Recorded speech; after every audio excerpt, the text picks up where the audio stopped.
Hello, dear friends. Welcome again to next class of sentence और we should say tenses, क्योंकि हम आगे चल के टेंसेस सीखने वाले हैं।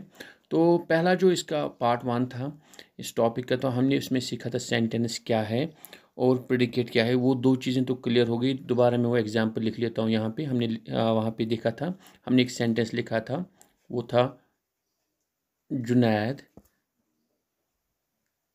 किक्ड ए बॉल। Junaid kicked ball. तो यहाँ पे हमने देखा था दो चीज़ें जो पहले हमें क्लियर हो चुकी। जो जुनैद है वो क्या हमने देखा, वो सब्जेक्ट है, एंड ये वाला हिस्सा किक्ड बॉल, तो ये वाला हिस्सा क्या है, ये प्रेडिकेट है। तो जुनैद क्यों सब्जेक्ट है, तो हमने वो भी क्लियर कर लिया था, क्योंकि he is the doer of the action. या ये जो प्रेडिकेट है किक्ड बॉल, इसमें पता चलता है किसके बारे में जिक्र हो रहा है, तो जुनैद के बारे में जिक्र हो रहा है। तो ये लेक्चर 1 में हम क्लियर कर चुके हैं कि जुनैद सब्जेक्ट है और ये वाला हिस्सा जो प्रेडिकेट है। तो आज हम थोड़ा आगे जाएंगे। आज हम और एक नेक्स्ट टॉपिक लेंगे, इसके बारे में पढ़ेंगे। तो नंबर 1, तो ये दो चीज़ें हो चुकी हैं क्लियर कि सब्जेक्ट क्या होता है। Subject is the doer of the action. और about whom the predicate tells की, प्रेडिकेट किसके बारे में बात कर रहे हैं, वो जो है तो वो सब्जेक्ट है। दूसरा हमने ये भी पढ़ा कि प्रेडिकेट क्या होता है, वो भी क्लियर हो गया कि प्रेडिकेट क्या होता है। वो it tells about the subject of the sentence, subject के बारे में होती है। जैसे कि जुनियर सब्जेक्ट है, क्रिकेट बॉल, ये वाला हिस्सा प्रेडिकेट है। आज हम तीसरे पॉइंट की तरफ जाएंगे, जो जिसको हम कहते हैं ऑब्जेक्ट। क्योंकि बहुत से ऐसे वर्ब है उन जिनको ऑब्जेक्ट लगाना ज़रूरी होता है। तो जैसे कि आपने सुना ही होगा ट्रांजिटिव एंड इंट्रांजिटिव वर्ब। अगर उसके बारे में आप जानना चाहते हैं तो इस चैनल पे वो वीडियो आ चुका है, what is transitive and what is intransitive verb, तो वो आप देख सकते हैं, उससे आपको क्लियरली पता चलेगा। तो यहाँ पे जो वर्ब है किक्ड है यहाँ पे, तो एक ट्रांजिटिव वर्ब है। तो ये डिमांड करता है कि इसके सामने एक ऑब्जेक्ट होना चाहिए। यानी अगर जुनैद ने किक मारी तो किस चीज़ को किक मारी, वो बॉल थी, कोई और चीज़ थी, कोई इंसान था, कोई पेट था, या कोई अदर थिंग जो थी, उस किस चीज़ को किक मारी। तो जुनैद किक, तो यहाँ पे ये डिमांड करता है वर्ब, ये एक ऑब्जेक्ट डिमांड करता है, जो कि यहाँ पे है, जो मैं आपको थोड़ा कलर से हाईलाइट करके दूंगा। ये ए बॉल, तो ये वाला जो है ये ऑब्जेक्ट है, क्योंकि ये जो वर्ब है किक्ड, ये एक ट्रांजिटिव वर्ब है। तो ये डिमांड करता है कि अगर आपको मीनिंग चाहिए कंप्लीट सेंटेंस का, तो एक ऑब्जेक्ट होना चाहिए। तो आज हम बात करते हैं कि ऑब्जेक्ट होता क्या है। तो क्योंकि सब्जेक्ट तो क्लियर हो गया, अब प्रेडिकेट वाला, ये वाला सारा हिस्सा क्रिकेट से लेके क्रिकेट बॉल, जिसमें वर्ब भी आता है ऑब्जेक्ट भी आता है, ये सारा हिस्सा, इसको हमने देखा कि ये क्या है, ये प्रेडिकेट है, और जुनैद क्या है, सब्जेक्ट है। आज फिर मैंने आपको ये बोला कि आज हमने देखा कि ये जो बॉल है ये ऑब्जेक्ट है। तो ऑब्जेक्ट होता क्या है, देखिए बिल्कुल सिंपल से यहाँ पे बात है कि ये जो सब्जेक्ट होता है, जहाँ पे मैंने नाम लिखा है, एक नाउन लिखा है जुनैद, इसने काम किया, किक तो की, लेकिन किस चीज़ को किक मारी, तो उसको हम ऑब्जेक्ट कहते हैं। देखिए अगर एक सेंटेंस है जिसमें सब्जेक्ट है और ऑब्जेक्ट है, खासकर ट्रांजिटिव वर्ब है, तो ऑब्जेक्ट तो होना ही चाहिए, और इंट्रांजिटिव वर्ब में वहाँ पे हमें ऑब्जेक्ट लगाने की ज़रूरत नहीं होती है। तो लेकिन यहाँ पे किक्ड है, ये एक ट्रांजिटिव वर्ब है, तो ऑब्जेक्ट सामने लगा हुआ है। नहीं, अगर जुनैद ने किक मारी तो किस चीज़ को किक मारी। देखिए यहाँ पे क्लियरली हमें पता चल रहा है कि जुनैद किक्ड ए बॉल। तो जुनैद का जो काम हुआ, इसने जो एक्शन की किस पे की, इस बॉल पे की ना, एक बॉल थी, इसको किक मारी, तो इसको कहते हैं हम ऑब्जेक्ट। तो सेंटेंस का ऑब्जेक्ट क्या होता है, अगर आप सेंटेंस देखेंगे तो आपको पता है सब्जेक्ट काम करने वाला होता है, प्रेडिकेट जो सब्जेक्ट के बारे में बात करता है, और ऑब्जेक्ट होगा प्रेडिकेट में ही होगा ऑब्जेक्ट जिस पे सब्जेक्ट ने काम किया होगा। जैसे कि एग्जांपल यानी यहाँ पे मैंने दे दिया कि जुनैद ये काम करने वाला बंदा है, किक्ड ए बॉल, इसने किक किया, लेकिन किसको किक किया है, एक बॉल को किया डायरेक्टली। जिस पे काम करता है सब्जेक्ट, उस चीज़ को हम कहते हैं, उसको हम कहते हैं ऑब्जेक्ट। यानी सब्जेक्ट और ऑब्जेक्ट वो डायरेक्टली ईच अदर, वो कंप्लीमेंट करते हैं, वो एक दूसरे के ऊपर हमें वहाँ पे लगता है कि ये एक दूसरे के बिल्कुल एक निर्भर है, एक दूसरे पे डिपेंड है एक हिसाब से, कि सब्जेक्ट है तो किस चीज़ पे काम किया हुआ है। तो उसको यहाँ पे देखिए जुनैद की बॉल, तो यहाँ बॉल ऑब्जेक्ट है। अब हम थोड़ा आगे चलेंगे यहाँ पे और एक कंसेप्ट देखेंगे कि जो चौथा पॉइंट जो है वो भी क्लियर हो रहा है यहाँ पे। तो वो क्या है, चौथा ऑब्जेक्ट हम बात करेंगे। यहाँ पे थोड़ा कलर चेंज कर लेता हूँ, तो वो है इनडायरेक्ट ऑब्जेक्ट। तो ये भी एक कंसेप्ट है सेंटेंस के रिलेटेड। कभी कभी आपके जहन में आता है कि ये इनडायरेक्ट ऑब्जेक्ट, आप सुनते हैं direct object and indirect object, तो यहाँ पे उस पर भी बात कर लेते हैं कि इनडायरेक्ट ऑब्जेक्ट होता क्या है। तो अगर हम देखेंगे कि इंडायरेक्ट ऑब्जेक्ट क्या है तो हम थोड़ा इसको क्लियर कर लेंगे और एक सेंटेंस उसी हिसाब से देखेंगे जिसमें आपको क्लियर हो जाए। तो मैं यहाँ पे लिख लेता हूँ सेंटेंस यहाँ पे मेरे पास जो है, तो मैं सेंटेंस लिख लेता हूँ यहाँ पे।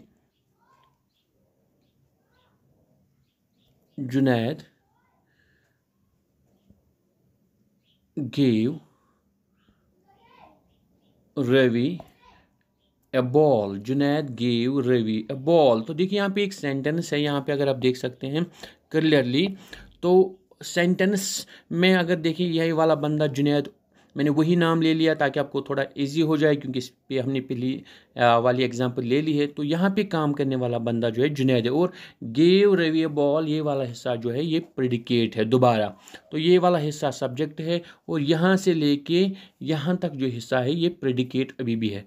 लेकिन प्रेडिकेट में हमें दो चीज़ें दिखाई दे रही है। एक तो यहाँ पे ए बॉल, जो हमें पता है कि रवि ने क्या दी, जुनैद ने क्या दिया किसी को, तो वो बॉल थी, तो ये डायरेक्ट ऑब्जेक्ट की बात है। लेकिन रिसीवर कौन है, ये रवि जो यहाँ पे है। तो ये बॉल किसने ले ली, तो ये रवि ने ले ली। तो जुनैद काम करने वाला बंदा है, इसने एक बॉल दे दी, यानी जुनैद ने डायरेक्टली काम किया बॉल पे। तो इसको हमें पता है कि ये वाला जो बंदा है जुनैद, तो ये सब्जेक्ट है, ये हमें क्लियर हो चुका है पहले ही। और ऑब्जेक्ट क्या है, जिसको हम यहाँ पे डी ऑब्जेक्ट यानी डायरेक्ट ऑब्जेक्ट कहेंगे, जिस पे डायरेक्टली काम हुआ, जिसके साथ डायरेक्टली वाबस्ता है सब्जेक्ट, तो वो ए बॉल है, इसने एक बॉल दी थी। लेकिन ऑब्जेक्ट का रिसीवर कौन है, इस ऑब्जेक्ट का रिसीवर कौन है, रवि है ऑब्जेक्ट का रिसीवर।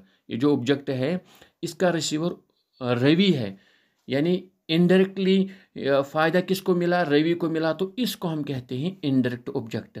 तो यहाँ से क्लियर हुआ कि ये जो इनडायरेक्ट ऑब्जेक्ट होता है इसके साथ डायरेक्टली कोई काम नहीं करता है सब्जेक्ट, क्योंकि जुनैद जो है, ये जो सब्जेक्ट है, ये काम करेगा किसके साथ, ऑब्जेक्ट के साथ। यहाँ पे मैं दिखा रहा हूँ एरो के जरिए, देखिए आप, जुनैद ने बॉल दे दी, बॉल। तो जुनैद और बॉल यहाँ पे सब्जेक्ट और ऑब्जेक्ट है।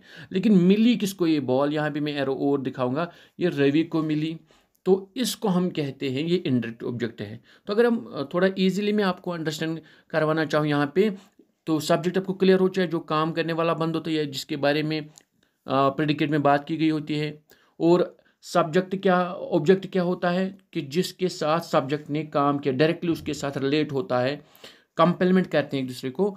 लेकिन उसके बाद भी अगर किसी चीज़ का नाम आ रहा है वहाँ पे, जिसको डायरेक्टली ऑब्जेक्ट और डायरेक्ट ऑब्जेक्ट और उसके बीच में वहाँ पे मान लीजिए एक कनेक्शन दिखाई दे रहा है आपको, जैसे यहाँ पे किसने बॉल पकड़ी, किसने किसको मिली लास्ट में, तो रवि को मिली, तो ये इनडायरेक्ट ऑब्जेक्ट कहलाता है।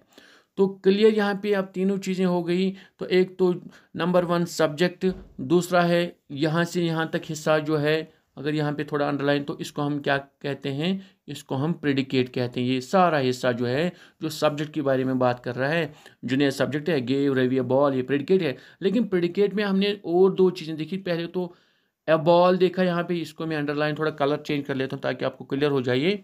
तो यहाँ पे देखिए ये जो ए बॉल है, यहाँ पे ये वाला हिस्सा जो है ये डायरेक्ट ऑब्जेक्ट कहलाएगा, क्योंकि इसी पे काम कर रहा है सब्जेक्ट। लेकिन इसके बाद हमने यहाँ पे और एक वर्ड देखा, नाम है, नाउन है, रवि है, यानी इस ऑब्जेक्ट का फिर फ़ायदा किसको मिला, किसके लिए थी ये बॉल, किसको दे दी ये बॉल, जुनैद ने किसको बॉल दे दी। तो बॉल तो सब्जेक्ट ऑब्जेक्ट है, जुनैद सब्जेक्ट है, लेकिन किसको ये फ़ायदा मिला उसको हम कहते हैं इनडायरेक्ट ऑब्जेक्ट। तो यहाँ पे रवि जो है ये इनडायरेक्ट ऑब्जेक्ट है। तो अगर थोड़ा शॉर्ट में आप याद रखेंगे, ये जो ऑब्जेक्ट होता है व्हाट, यानी किस चीज़ के साथ किया, और ये जो इनडायरेक्ट ऑब्जेक्ट होता है ये होता है फॉर होम, किसके लिए किया। तो जुनैद सब्जेक्ट है, यहाँ पे जुनैद ने काम किया, ये काम करने वाला किस चीज़ के साथ किया, इसने बॉल के साथ किया, तो ये ऑब्जेक्ट है, डायरेक्ट ऑब्जेक्ट है। किसके लिए किया, किसको देनी थी, रवि को, तो इसको हम इनडायरेक्ट ऑब्जेक्ट कहते हैं।